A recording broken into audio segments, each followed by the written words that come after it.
बिस्मिल्लाहिर्रहमानिर्रहीम। अस्सलामुअलैकुम dear students, मैं हूं प्रोफेसर अज़मत अली और आप देख रहे हैं मेरा चैनल मैथ्स फॉर यू। आपको न्यूमेरिकल एनालिसिस की क्लास में वेलकम। आज के लेक्चर में हम बहुत ही इम्पॉर्टेंट टॉपिक जो है इसके ऊपर डिस्कशन करने जा रहे हैं। That is known as ill condition system and condition number. ये एक थ्योरेटिक टॉपिक है, लेकिन इंशाल्लाह अगर आप ये लेक्चर आज देख लेते हैं तो इंशाल्लाह गारंटी से आपको ये लेक्चर समझ आएगा और बड़ा इंटरेस्टिंग है। थोड़ी सी इसमें डेफिनेशन वगैरह हैं, लेकिन मैंने इसको इंशाल्लाह इस तरीके से तरतीब दिया है कि इंशाल्लाह आप इसको अगर देखेंगे तो इंशाल्लाह समझ आ जाएगी आपको। तो इल कंडीशन सिस्टम और कंडीशन नंबर जो है ये हमारा टारगेट है इसको डिफ़ाइन करना। लेकिन इससे पहले मैंने लिखा है कि firstly we will discuss norm of a matrix A. किसी मैट्रिक्स ए की नॉर्म को किस तरह डिफ़ाइन करते हैं, कंडीशन नंबर क्या होता है, well condition matrix versus to ill condition matrix. आपने इंसानों और जानवरों को तो बीमार होते देखा है। आज के लेक्चर में आप देखेंगे कि कोई मैट्रिक्स जो है वो कब वेल कंडीशन होता है और वो कब इल कंडीशन होता है। और लास्टली हम देखेंगे कि इल कंडीशन सिस्टम क्या है। तो आज के लेक्चर में ये चार चीज़ें अंडर डिस्कशन रहेंगी: norm of matrix, condition number, well condition matrix versus to ill condition matrix and what is the ill condition system. तो डिस्कस करते हैं सबसे पहले नॉर्म ऑफ मैट्रिक्स को। ले जी, सबसे पहली चीज़ है नॉर्म ऑफ अ मैट्रिक्स ए। आपने नॉर्म का वर्ड जो है अपनी प्रीवियस क्लासेस में देखा होगा। आपने इनर प्रोडक्ट स्पेसिस में नॉर्म का जिक्र सुना होगा। नॉर्म आप निकालते थे किसी वेक्टर की। आज हम देखेंगे किसी मैट्रिक्स की नॉर्म कैसे निकालते हैं। मैंने लिखा जी कि norm of A is denoted by, आप ए के ऊपर इस तरह ये दो डबल एब्सोल्यूट लाइंस लगाते हैं, ये इसका सिंबल है। यहाँ पर हम दो तरह की नॉर्म को डिस्कस करेंगे। एक होगी इन्फिनिटी नॉर्म या सम टाइम उसे रो नॉर्म भी कहा जाता है। तो हेयर ए के साथ अगर इस तरह इन्फिनिटी आपको लगा हुआ नज़र आए तो this is called the infinity norm, या सम टाइम मैंने बताया कि इसे रो नॉर्म ऑफ ए कहते हैं एंड इज़ डिफाइंड एज, और इसकी जो डेफिनेशन है वो ये है: infinity norm is the maximum of the absolute sum of entries among rows. ठीक है, यानी आपकी रोज़ में आपकी रोज़ की जो एंट्रीज़ हैं, हर रो का आप सम कर लेंगे। हर रो की जो एंट्री है उसका आप सम करेंगे। सम करने के बाद जौन सा सम सबसे ज़्यादा बड़ा होगा उसे आप ए की इन्फिनिटी नॉर्म या रो नॉर्म कहते हैं। यही काम आप कॉलम नॉर्म के लिए भी डिस्कस कर सकते हैं। ठीक है, अच्छा, अब यहाँ पर मिसाल के तौर पर आपको समझाने के लिए मैंने एक मैट्रिक्स ए ले लिया जो कि 3×3 का है। इसमें मैं कहता हूँ इसकी पहली रो की एंट्रीज़ का मैंने एब्सोल्यूट सम ले लिया, यानी A1 का एब्सोल्यूट, A11 का एब्सोल्यूट, A12 का एब्सोल्यूट, A13 का एब्सोल्यूट। इस सारे सम को मैंने R1 से डिनोट कर लिया। इन दी सिमिलर वे सेकंड जो रो है उसका सम किया, उसकी एंट्रीज़ का सम किया, उसे R2 से डिनोट कर लिया। इन दी सिमिलर वे थर्ड रो का जो एंट्रीज़ हैं उनका सम किया, उसे R3 से डिनोट कर लिया। अब ए की जो नॉर्म है या जो इन्फिनिटी नॉर्म है या जो रो नॉर्म है वो क्या है? Maximum of R1, R2, R3। In R1, R2, R3 में से जो सबसे बड़ा नंबर होगा वो ए की इन्फिनिटी नॉर्म को शो करेगा।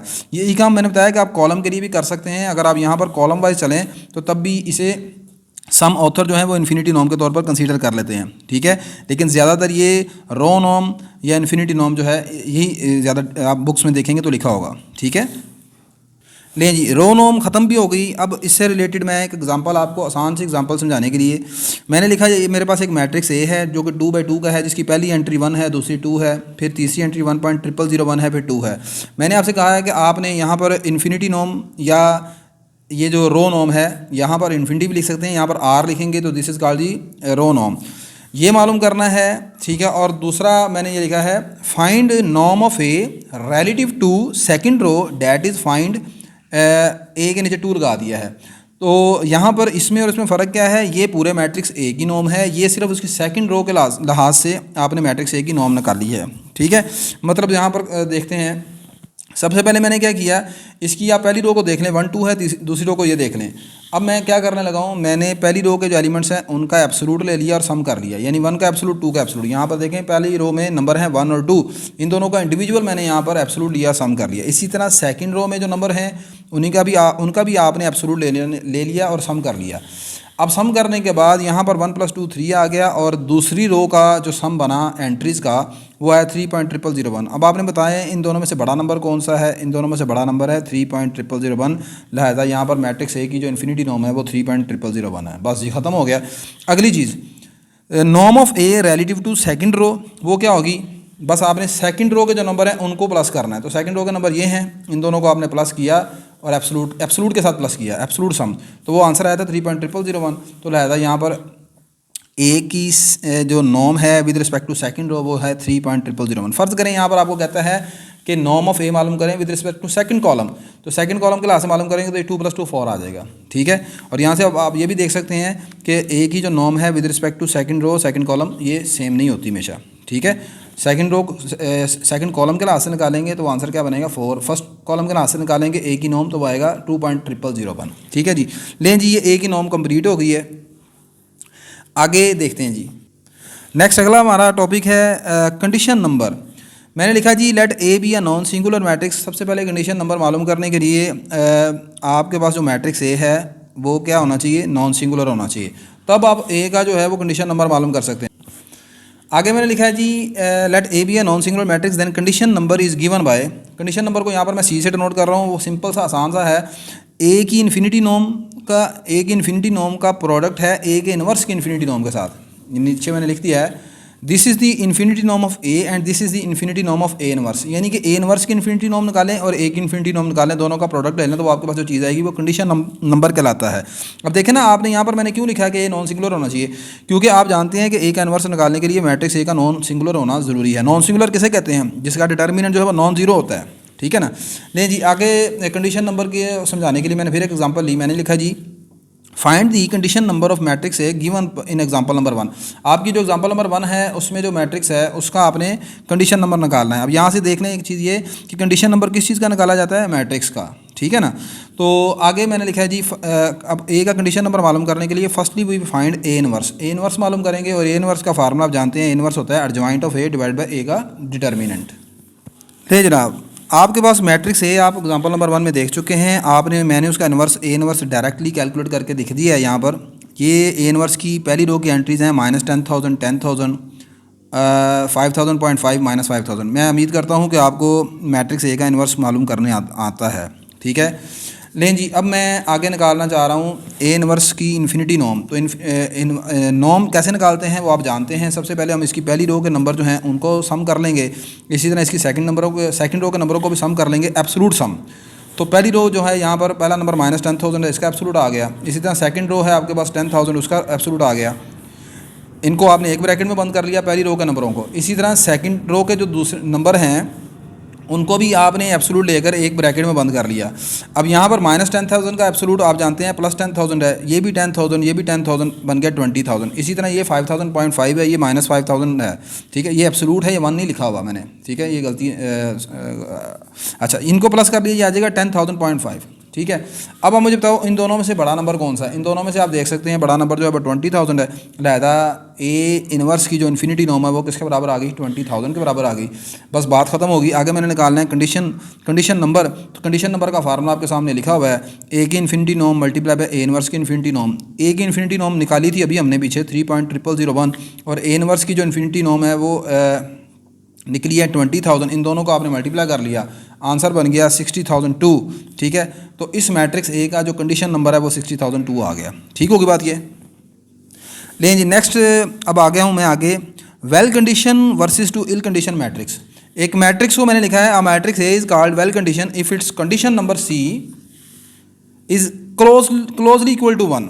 ठीक है, एक मैट्रिक्स ए को आप कहेंगे कि वेल कंडीशन है अगर इसका कंडीशन नंबर सी आपने निकाला है और 1 के करीब करीब है। ठीक है, on the other hand if C is significantly greater than 1 then A is called ill condition. ठीक है, और अगर आपने कंडीशन नंबर सी निकाला और वो 1 से सिग्निफिकेंटली ग्रेटर है, सिग्निफिकेंटली ग्रेटर का मतलब ये है कि 1 के करीब नहीं है। जैसे आपने निकाला सी यहाँ पर 10,000 निकाल लें, सी आप 10 निकाल लें, 100 निकाल लें, 5 निकाल लें, तो ये तमाम नंबर जो हैं 1 से सिग्निफिकेंटली ग्रेटर हैं। अब मिसाल के तौर पर एक नंबर सी आपने निकाला है, उसका आंसर है 1.001। तो अब ये तकरीबन 1 के करीब है, तो इसे मैं यहाँ पर कंसीडर करूँगा कि वो सी जो है वो 1 के बराबर है, ठीक है ना। तो यहाँ पर अगर आंसर आपका 1 से सिग्निफिकेंटली बड़ा आएगा तो फिर ऐसी सूरत में आपका मैट्रिक्स ए जो है वो इल कंडीशन है। अगर आपका सी जो है वो 1 के नियरली क्लोज है तो फिर आपका जो मैट्रिक्स ए है वो वेल कंडीशन होगा, ठीक है। नियरली क्लोज होने का मतलब ये नहीं है कि हमेशा 1 से बड़ा होगा, वो 0.99 भी हो सकता है, 0.98 भी हो सकता है। आगे मैंने ये आपको समझाने के लिए वेल कंडीशन और उसको इल कंडीशन मैट्रिक्स को मैंने लिखा है जी। एग्जांपल नंबर 3 बना लिया आपके लिए। जज whether matrix A given in example number 1 is well condition और इल कंडीशन। आपने बताना है कि आपके पास जो एग्जांपल नंबर 1 में मैट्रिक्स गिवन था वो वेल कंडीशन है या इल कंडीशन है। तो आगे मैंने लिखा है जी, since for a matrix A condition number C calculated in example number 2 is. अब देखें यहाँ पर जो वेल कंडीशन मैट्रिक्स या इल कंडीशन मैट्रिक्स है, इसका फ़ैसला करना है कंडीशन नंबर ने। तो मैंने अभी एग्जांपल नंबर जो थी पीछे बनाई थी, एग्जांपल नंबर 2 थी, उसमें कंडीशन नंबर निकाल के आया था। कंडीशन नंबर अभी हमने देखा कि वो 60,002 आया है, ठीक है। अब 60,002 सिग्निफिकेंटली ग्रेटर देन 1 है, तो लिहाजा ये जो मैट्रिक्स ए है जो कि आपको एग्जाम्पल नंबर 1 में गिवन था, ये एक इल कंडीशन मैट्रिक्स है, ठीक है। बात समझ आ गई कि नहीं आ गई। Next and the last topic of the lecture देख रहे हैं आपको। थोड़ा सा मुझे टाइम लगा है आपके लिए मेहनत करने के लिए, लेकिन बड़ी आसान करके ये चीज़ें लिखी हैं। वैसे ये टॉपिक काफ़ी वसी हैं, ठीक है। तो लें जी, चलें। इल कंडीशन सिस्टम क्या होता है। मैंने लिखा है जी, आ सिस्टम ऑफ इक्वेशन। पहले मैं यहाँ पर इल कंडीशन सिस्टम की जो ओरिजिनल डेफिनेशन है वो लिखूँगा, और फिर इसकी मैं आसान सी एक डेफिनेशन भी आपको लिख के बताऊँगा जो कि पेपर पॉइंट ऑफ व्यू से आप चेक किया करेंगे, जिसके ज़रिए ill condition system. A system of equation A X is equal to B is called ill condition if. ये इसकी ओरिजिनल डेफिनेशन। वो क्या लिख रहा हूँ मैं जी, एक सिस्टम ऑफ इक्वेशन को आप इल कंडीशन कहेंगे if small change in the input data. अगर आप इनपुट डाटा में थोड़ी सी चेंज कर दें। अब इनपुट डाटा है कौन, इनपुट डाटा का मतलब है कोफिशिएंट्स और राइट हैंड साइड वैल्यूज़। यानी कि जो आपके पास मैट्रिक्स ए है, ये मैट्रिक्स ऑफ कोफिशिएंट होता है ना, मैट्रिक्स ऑफ कोफिशिएंट होता है, यानी वेरिएबल एक्स के साथ एक्स और वाई जो भी होगा। तो अगर आप कोफिशिएंट मैट्रिक्स में थोड़ी सी चेंज कर दें, यानी वैल्यूज़ को थोड़ा सा हल्का फुल्का बदल दें, या फिर ये राइट हैंड साइड में जो मैट्रिक्स बी है कांस्टेंट मैट्रिक्स, इसमें थोड़ी सी चेंज कर दें, ये चेंज करने से क्या हो, अब क्या हो वो देखते हैं। अब वो हल्की फुल्की चेंज करने से होता है कि leads to a significantly large change in the output और सोल्यूशन। मतलब आपने क्या किया है, आपने या तो कोफिशिएंट मैट्रिक्स में कुछ थोड़ी सी तब्दीली की है, या आपने कांस्टेंट मैट्रिक्स को चेंज कर दिया है। ये चेंज करने के बाद आपने देखा कि आपके पास जो सोल्यूशन है सिस्टम का वो चेंज हो गया, और वो लार्जर बहुत बड़ी तब्दीली के साथ चेंज हुआ है, ठीक है। तो ऐसी सूरत में फिर आप अपने सोल्यूशन को, अपने सिस्टम ऑफ इक्वेशन को कहते हैं कि वो इल कंडीशन सिस्टम है। ये तो होगी भाई इसकी ओरिजिनल डेफिनेशन। अब आसान सी डेफिनेशन आपको लिख के दे रहा हूँ। Definition in form of condition number.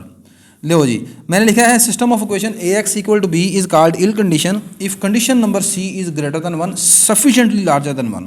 ये आसान सी बात है। आपके पास सिस्टम ऑफ इक्वेशन दिया हुआ है, आपको कहा जाता है भाई चेक करके बताओ ये इल कंडीशन है या वेल कंडीशन है। आपने सिर्फ उसका जो मैट्रिक्स ऑफ कोफिशिएंट बनता है ए, उसका आपने कंडीशन नंबर निकालना है। वो मैं आपको बता चुका हूँ कैसे निकालना है। वो निकालने के बाद अगर आंसर 1 से बहुत बड़ा आता है, ठीक है, तो फिर आप कहेंगे कि वो जो सिस्टम है वो इल कंडीशन है। अगर बिल्कुल 1 है या 1 के करीब है तो फिर आप कहेंगे वो वेल कंडीशन है, ठीक है। जैसे अभी आपने पीछे देखा था कि पीछे मैट्रिक्स ए का जो सी था वो था 60,000.2, तो वो आपके पास जो मैट्रिक्स है वो इल कंडीशन मैट्रिक्स है, या वो जो सिस्टम होगा उसके पीछे वो इल कंडीशन होगा।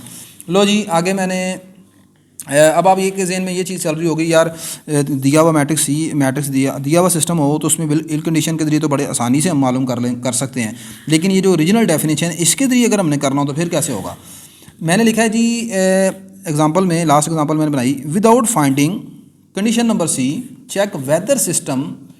ये जो सिस्टम है आपके पास 400x minus 201y equal to 200 minus 800x plus 401y equal to minus 200, ये आपने चेक करना है। और कंडीशन नंबर सी की मदद से नहीं चेक करना, आपने ओरिजिनल डेफिनेशन की मदद से चेक करके बताना है कि क्या ये जो सिस्टम है ये वेल कंडीशन है या इल कंडीशन है। अच्छा, पेपर में जहाँ तक होगा ना, पेपर में नहीं आपको ऐसे कहेगा, ये तो मैंने आपको सिर्फ एक कंसेप्ट देने के लिए कि भाई कंडीशन नंबर सी के बगैर भी मैं आपको बता सकता हूँ जो इसकी ओरिजिनल डेफिनेशन है कि ये जो सिस्टम है ये वेल कंडीशन है या इल कंडीशन है, ठीक है। तो वो कैसे चेक करना ज़रा देखिएगा। नहीं जी, सबसे पहले मैंने जो अपना सिस्टम है उसको इस तरह लिख लिया A X equal to B form में। तो ये मैट्रिक्स आ गया, मैट्रिक्स ऑफ कोफिशिएंट्स, जिसमें एक्स का कोफिशिएंट ये हैं और वाई का कोफिशिएंट आपके पास ये हैं, इक्वल टू कांस्टेंट बी आ गया। अब अगली बात, अब मैट्रिक्स को सॉल्व करने के आपने काफ़ी मेथड पढ़े हैं। क्रैमर रूल पढ़ा है, इन्वर्स जो मेथड है आपका इन्वर्स सॉल्व करने का, उससे सॉल्व कर लें। तो मैंने लिखा जी बाय एनी सूटेबल मेथड, ठीक है, we have x equal to -100 और y इक्वल टू -200। इस वक्त इस सिस्टम का जो सोल्यूशन है वो x इक्वल टू -100 है, y इक्वल टू -200 है। अब अगली बात गौर से देखिएगा, ये लाइन गौर से देखना है आपने। मैंने लिखा है let us make small change इन मैट्रिक्स से।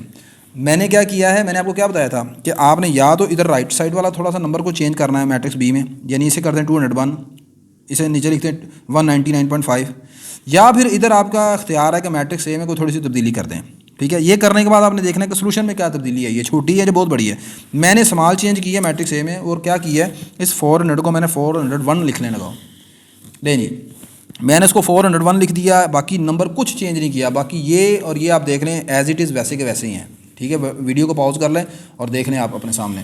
ये चेंज करने के बाद मैंने दोबारा सिस्टम को सोल्व किया। इस मरतब आप देखें सोल्यूशन सेट आता है x इक्वल टू 40,000 और y इक्वल टू 79,800। अब आप मुझे खुद बताओ, यहाँ पर एक छोटी सी तब्दीली करने से x की वैल्यू 400 से 401 ये कोफिशिएंट a में बदलने से x की और y की वैल्यूज़ में कितना बड़ा चेंज आ रहा है। ठीक है, तो फिर मुझे क्या कहना चाहिए, ये कहना चाहिए कि for a small change in a coefficients goes to large change in solution, so the given system is ill condition matrix. ठीक है, ये जो आपका सिस्टम है ये इल कंडीशन है। ठीक है, तो अब आपके ज़हन में एक नेचुरल सी बात आ रही होगी कि सर हमें कैसे पता चलेगा कि यार हमने चेंज कौन सी करनी है और कितनी को करनी है। मिसाल के तौर पर एक बच्चे ने इसमें 401 किया है, दूसरा बच्चा ऐसे कर सकता है, इसको 202 कर सकता था, इसको 799 कर सकता था। बस इसी चेंज से, इसी बात से बचने के लिए मैथमेटिशियंस ने आपको ये एक आसान सा क्राइटेरिया बता दिया है कि ये सिस्टम को चेक करना कि वेल कंडीशन है कि नहीं। भाई चुप करके उसका कंडीशन नंबर सी निकालो, वो चेक करके देखो 1 से बड़ा आता है या छोटा आता है, बस जी। नहीं जी, ये आज की वीडियो मैंने अपनी तरफ से बड़ी कम्प्रीहेंसिव और वैसे बहुत बड़ी वीडियो थी, जिसको मैंने अल्लाह पाक के फजल से बड़ा आसान करके आपके सामने पेश किया है। ठीक है, उम्मीद करता हूँ कि वीडियो आपके लिए हेल्पफुल होगी। अगर वीडियो अच्छी लगी हुई तो लाजमी से लाइक कर लीजिएगा, शेयर कीजिएगा और चैनल को सब्सक्राइब कर दीजिएगा, और कमेंट्स करके मुझे बताइएगा कि वीडियो कैसी रही आपके लिए। अल्लाह हाफ़िज़ जी।